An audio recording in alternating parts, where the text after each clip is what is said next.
Ay, isang mapagpalang araw po sa inyong lahat. Isang tanong po kasi na nabubuo sa mga bahagi ko ng Libgood. Ang tanong po bakit wala pong warehouse ang Libgood sa Pilipinas? So, ang sagot po dyan ay nasa kanila po talaga. Anyways, nag-order po ako ng product sa Libgood since November 18 or November 21 like this. At nag-message po sila na marami pong order kaya na-process nila ng November 29, and then na-cancel po yung flight ng order ko, and then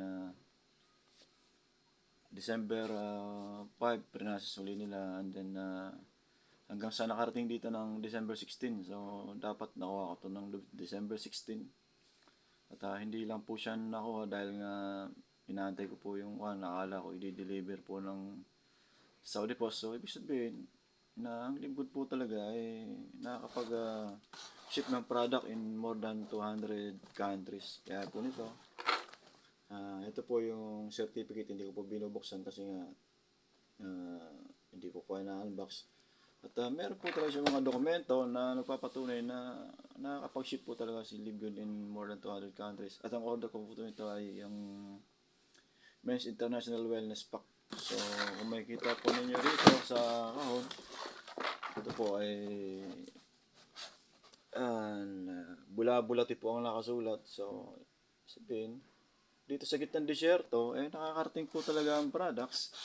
At nasa atin na lang po talaga kung paano tayo order, kung kailan tayo order. At ito po yung address, kompleto address po yan. Ayan. Baka sabihin ninyo, hindi ko, di ba? So, ayan po yung products ko. Nakarating sa akin. At naintay ko rin. Siguro kung minadali ko rin siyang kuhanin, 1 month nandito na sa akin to, nakuha ko na dapat. Kaya po, kayo po na mga gustong umorder ng product na maging healthy, maging stay healthy, check nyo lang po yung link sa ilalim. At bahala kayo mamili ron. At kung gusto niyo naman po kumita sa Libgood, i-message nyo lang po ako at magkwentuhan po tayo about that. At salamat and God bless.